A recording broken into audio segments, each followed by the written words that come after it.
প্ৰকাণ্ড গৰম বুলি আমি ওলাই আহিছোঁ আপোনালোকৰ মাজলৈ চাপানালালৈ বুলি।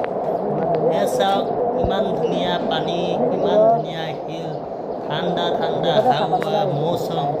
আপোনালোকে পাৰিলে এপাক আহক গৰম বন্ধ বুলি। এয়া চাওক, এইখন টিকেট প্ৰথমতে ল'ব। এই টিকেটখনৰ দাম মাত্ৰ 50 টকা।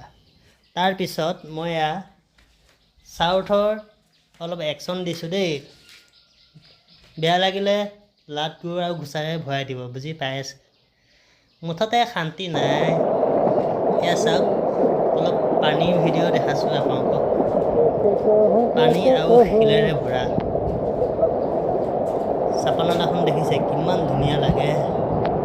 মুঠতে বৰষুণো পৰিছিল অলপ সৰহকৈ, তাতে পানী সোঁতটো অলপ বাঢ়িছে।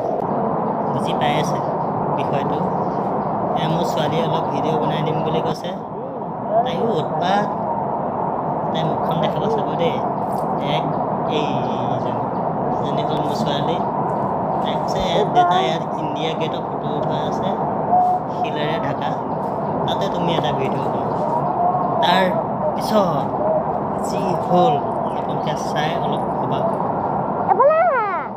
এয়া চাওক কিমান ধুনীয়া লাগিছে। সাগৰ তলত শুবৰে মন